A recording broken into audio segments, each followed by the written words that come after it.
Tapi yang ada di passion ibu sendiri itu sekarang yang ada dalam pikiran itu apa yang terlihat? Kalau saya sih ya tadi kembali lagi, bukan saya nggak punya ambisi gitu, karena kalau kita terlalu berambisi juga lama-lama sakit hati gitu kan.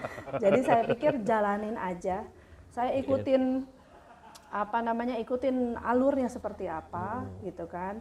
Kembali lagi, kalau misalnya masyarakat betul-betul mendorong untuk terahnya Pak Ismet tetap ada di kabupaten, ya mungkin nanti itu cerita lain.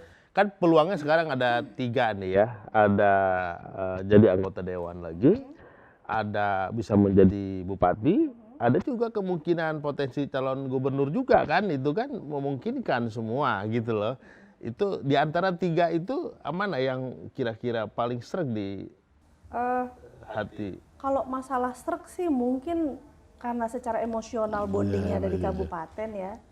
Saya nggak tahu lah apakah nanti bisa berkarir di kabupaten ataupun menjadi anggota legislatif lagi, ya kembali lagi suratan takdir Pak Uten. Tapi garis tangan. Tapi sregnya dari hati itu tetap secara emosional kita di kabupaten. Yang jelas Bu Intan harus betul-betul yakin dan memang tanggung jawab untuk meneruskan terah pelaku sejarah.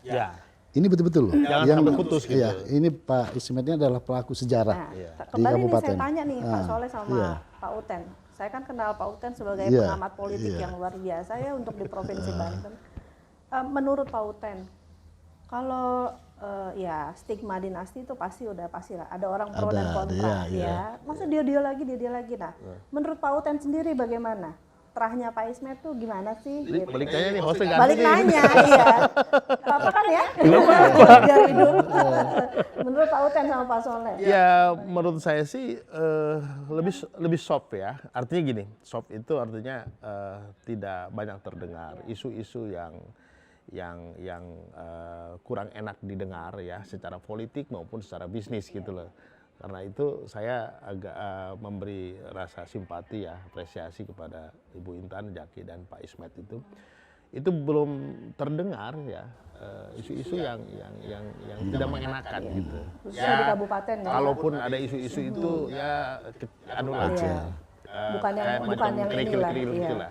Beda dengan yang lain misalnya karena memang juga terbukti ada faktanya dan seterusnya. Kira-kira gitu. Jadi menurut saya memang keluarga Pak Ismet memiliki hak, memiliki potensi dan kapasiti gitu untuk membina masyarakat Tangerang dalam kabupaten maupun Tangerang Raya. Artinya punya hak di situ. Karena punya tali sejarah yang kuat Pak. Gitu. Ya, kalau saya itu beranggapan memang sebagai pelaku sejarah Pak Ismet, kita enggak tahu ya cita-citanya itu pasti sudah ada tergambar sebeliau. Nah ini bukan lagi punya hak tapi punya kewajiban untuk meneruskan itu. Meneruskan terahnya itu. Harapannya Pak Ismet itu harus betul-betul yang punya kewajiban ya mereka keturunannya. Karena orang lain belum tentu. Kalau orang lain yang akan memimpin mungkin mereka sudah lain lagi. Cuman memang ada sedikit catatan ketika Pak Jaki ini memimpin kabupaten ya, dan kemudian sekarang pengen dan jadi ketua Golkar di DKI, lalu rumornya ingin jadi gubernur di DKI. Memang ada di kalangan kita ini para pengamat, kabupaten kan belum jadi apa-apa gitu kan. Artinya belum selesai tugas, banyak sekali agenda-agenda pekerjaan di kabupaten yang belum terselesaikan. Kenapa harus pindah fokus di sana? Ini catatan saja. Nah, ini mungkin supaya tidak terjadi nanti di Ibu Intan gitu loh. Gitu. Lagi-lagi mungkin dianggap mengalah lagi ya. Sebelumnya Bu Intan. Iya, untuk nggak berkiprah di Banten. Tapi saya pikir Pak Jaki itu punya pertimbangan seperti sih. Beliau pun juga masalah mencalonkan jadi gubernur atau tidak kan menunggu keputusan pemilihan legislatif, pemilihan pilpres juga gitu kan. Sama lah kita ini mengikuti alurnya aja nanti kemana. Emang sih Pak, kalau kembali ya, saya turun nih ke lapangan, saya mulai intens turun ke lapangan, sering berbincang-bincang sama tokoh-tokoh seperti kayak Ketua MUI di kabupaten. Mereka sangat memang Pak berharap sekali bahwa kalau bisa ada terahnya Bapak yang lanjutin gitu, karena banyak sekali PR-PR-nya Bapak. Ya terharu sih gitu, Betul, karena betul. mereka merasa bahwa semua nih kayaknya clean-clean aja gitu jalannya Iya, gitu ya kan. Makanya saya kembali lagi bilang, ya kita boleh niat, tapi garis tangannya kita lihat nanti gitu. Itu yang maksud saya, bukan saya tidak berambisi atau tidak punya passion ya, tapi itu lagi saya lebih nyaman mengikuti alur sekarang. Ya, tapi paling tidak Bu Iya, Intan itu ada lah. harus ikhtiar. Betul, ikhtiar ya. Nah, ikhtiar untuk itu, karena itu sebagai tanggung jawab saya Iya, bilang. betul, betul. Tanggung jawab untuk meneruskan itu, Iya, bukan bukan hak, Iya. tanggung jawab untuk itu. Jadi ya wajib Kembali, untuk ikhtiar. betul. Kalaupun nanti garis tangan itu lain ceritanya iya. itu lain. Yang penting kita udah berusaha. Nah sekarang begini, kalau misalnya, ikhtiar itu wajib ya, oke lah. Nah sekarang misalnya gini, katakanlah Bu Intan itu jadi bupati, atau sekarang belum jadi, tetapi sebagai tokoh masyarakat Tangerang yang berpotensi atau yang ditunggu oleh masyarakat untuk menjadi pemimpin. Nah pandangan Bu Intan tuh, problem dasar di Kabupaten Tangerang ya, saya punya agenda, tapi menurut Bu Intan itu yang paling dalam waktu dekat nih harus segera diprioritaskan. Apa? Pemberdayaan masyarakat sih. Kalau saya lihat infrastruktur itu sudah hampir rampung, Pak.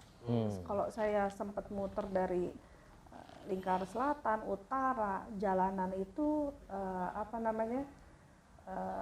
sudah luar biasa bagus lah. Fasilitas sekolah juga sudah mulai bagus. Ya pemberdayaan masyarakat dalam arti peningkatan perekonomian masyarakat, kesejahteraan masyarakat. Itu kan ya dari mulai stunting, kemiskinan, itu pengangguran masih banyak sekali.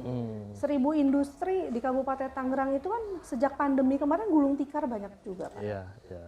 Itu yang mesti dipikirkan, pengangguran yang dibilangnya nomaden, kadang nganggur, kadang ada kerjaannya, itu mesti dipikirkan juga gitu kan, supaya tingkat kriminalnya bisa ditekan.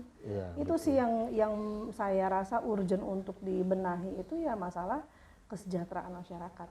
Kalau menurut Bu Intan untuk kepemimpinan ya, kepemimpinan politik untuk wanita seperti apa sih? Nah itu kembali lagi, kan Banten ini terkenal dengan religi ya.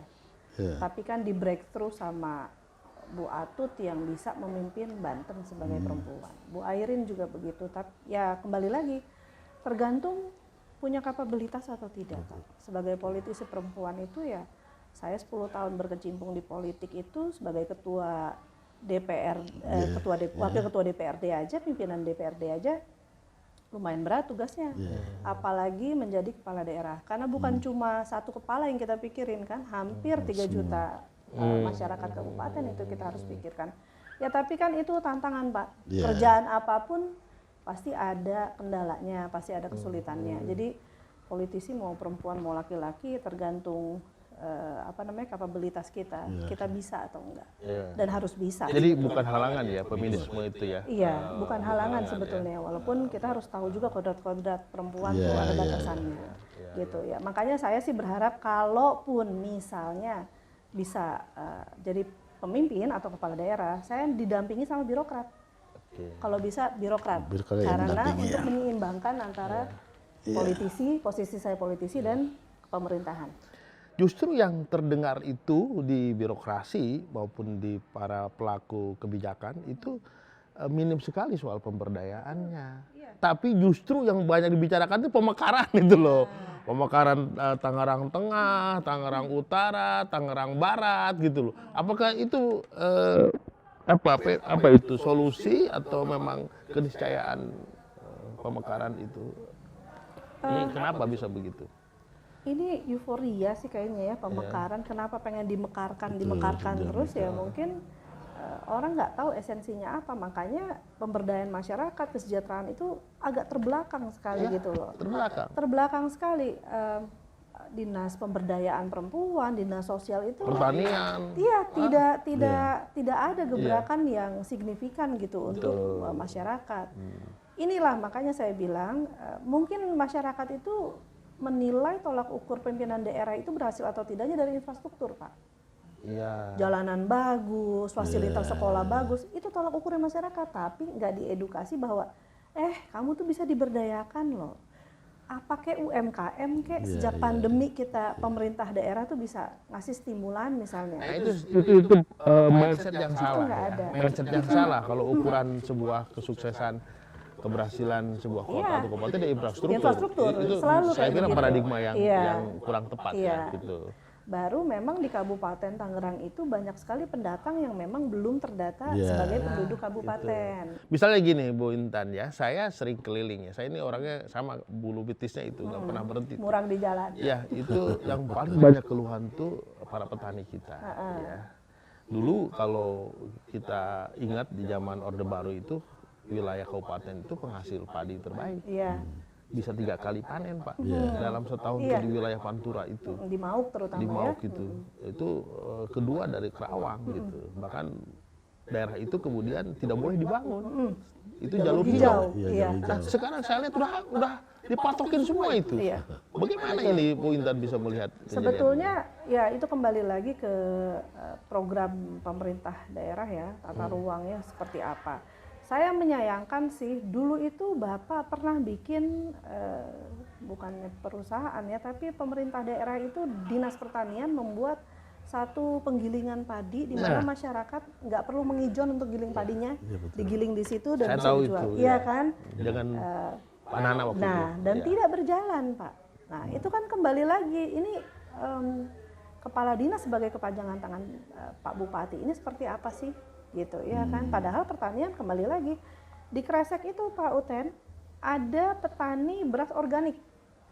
Orang kan sekarang sebetulnya lagi gila-gilanya masalah kesehatan nih, apa-apa mau organik gitu kan, tapi nggak dikembangkan. Misalnya gini ya, saya punya padepokan di daerah Tiga Raksa itu, tengah sawah. Jadi suatu hari ada RT pakai speaker Pak. Ibu-ibu, bapak-bapak segera datang ke RT, ada pembagian beras dari impor. Kan sedih saya. Di tengah area pertanian ada pembagian beras impor. Nah gini, dulu orang tua kita, para leluhur kita itu mencetak sawah itu di wilayah Kabupaten Tangerang. Itu kan ratusan ribu hektar. Pada saat manusianya masih sedikit Pak yang makan gitu loh. Sekarang manusianya yang ada di Kabupaten Tangerang itu luar biasa. Tapi sawahnya malah diurugin gitu loh, dihabisin. Sebetulnya kan pemerintah Kabupaten Tangerang juga sudah memetakan tuh jalur hijau di mana aja yang memang sama sekali nggak boleh dibangun. Zona-zonanya sudah Zona-zonanya sudah ada. Tapi kembali lagi nggak punya will untuk meningkatkan itu pertanian. Saya cobain itu beras organik yang ditanam di Kresek, itu nggak kalah sama beras Cianjur Pak bagusnya. Tapi kemasannya tidak diurus sama pemerintah. Pemasarannya aja mereka nggak tahu mau pasarin kemana. Nah, itu kan harusnya tugas pemerintah dari Dinas Indag atau Dinas Pertanian sendiri yang membina dari mulai mungkin di packaging yang bagus, yang menarik dan bisa disalurkan ke kalau perlu diekspor. supermarket ataupun ke tempat-tempat di Jakarta organik misalnya gitu kan. Ini yang nggak diurus gitu. Jadi kelompok-kelompok tani tersebut kayak terbengkalai. Betul. Gitu. Mungkin Pak Uten tahu ya, kita punya produk unggulan di kabupaten tuh kacang baning. Cisoka yang disangrai pakai dimasaknya pakai pasir. Pakai batu ya, pasir ya. Itu sebetulnya produk unggulan, tapi karena nggak dirawat ya, pengemasannya juga nggak terawat kayak di tempat-tempat lain ya. Jadi komoditinya itu ya dijualnya di pasar-pasar kelemahannya seperti itu karena nggak fokus dari pembagian dinas-dinas itu yang punya kaitannya dengan itu, mereka mestinya fokus bagaimana. Harusnya kan inovasi kepala dinasnya. Jadi soal produk unggulan itu dulu waktu kecil kita ingat Kabupaten Tangerang itu salah satu topi gitu. Sendal. Itu juga sekarang hilang. Hilang di Panongan itu topi Ciakar kan? Topi, kemudian di daerah Pasar Kemis itu sendal gitu ya. Itu dulu kalau kita ke Pasar Minggu, kebun binatang Pak, di topi itu semua dari Tangerang. Betul. Nah, sekarang entah mana itu. Dan anehnya juga nggak ada lagi produk unggulan lainnya, gitu loh. Kayak kita kadang-kadang kalau pergi ke daerah-daerah lain ada tuh produk unggulannya. Ini kok nggak ada gitu. Ya kan makanya saya kembali lagi kalau dilihat sih yang urgent itu ya masalah pemberdayaan masyarakat gitu kan. Ya kesejahteraan masyarakat itu kan bukan cuma lapangan kerja yang diciptakan. Tapi ya itu tadi potensi-potensi masyarakat Tangerang ini harus digali.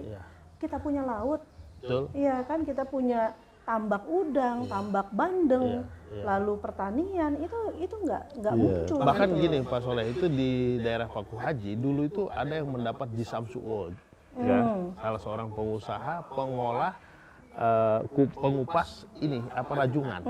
Oh iya, Dan iya. itu di Di ekspor. Kronjo kalau nggak salah ya. Kronjo, Kronjo. di Paku Haji juga ada. Paku Haji, ya. Itu mendapat Jisamsu Award, tingkat nasional Pak. Itu nggak tahu, saya pernah ke sana dulu, nggak tahu sekarang ada apa enggak gitu. Iya. Nah itu salah satu bentuk pemberdayaan, tapi dilakukan oleh orang lain.